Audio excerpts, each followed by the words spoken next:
السلام علیکم عزیز دوستو، آج ہم آپ کو پتھری گردہ اور مثانہ کی پتھری کے متعلق بتا رہے ہیں۔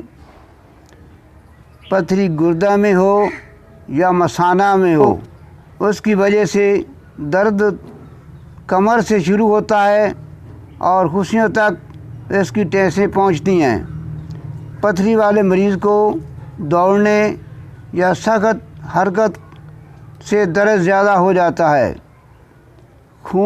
پیشاب میں خون ملا بھی بار بار آتا ہے۔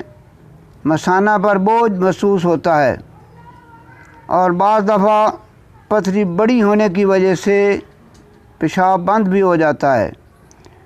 پتھری گردہ میں جو ہوتی ہے وہ سرخ ہوتی ہے اور جو مثانہ میں پتھری ہوتی ہے وہ سفید ہوتی ہے۔ یہ اس کی پہچان ہے کہ پتھری اگر خارج ہوتی ہے تو اس کا رنگ سرخ ہے تو سمجھو کہ پتھری گردہ میں ہے۔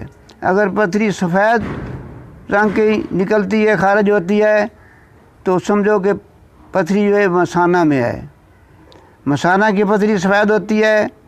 پتھری خارج کرنے کے لیے آپ کو ایک نسخہ بتا رہے ہیں، سماعت فرمائیں۔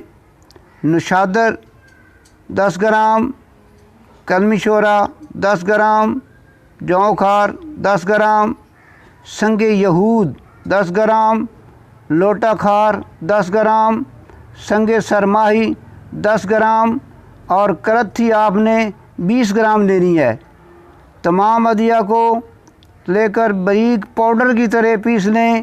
جتنا آپ باریک کریں گے اتنا زیادہ مفید ہوگا، فائدہ مند ہوگا۔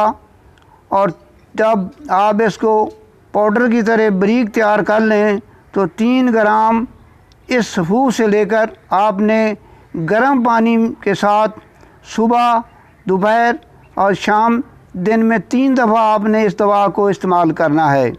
پتھری گردہ ہو یا مثانہ، اس کو خارج کرنے کے لیے بڑی مفید اور بڑی بہتر دوائی ہے۔ آپ نے پرہیز کرنا ہے چاول سے، ثقیل، غلیظ اور دیر ہضم غذاؤں سے آپ نے پرہیز کرنا ہے۔ اللہ تعالیٰ آپ کو اس تکلیف سے بچائے، اللہ تعالیٰ آپ کی اس تکلیف کو دور کرے، اللہ آپ کو شفا عطا فرمائے۔ دعاؤں میں یاد رکھنا۔ اللہ حافظ۔ اللہ نے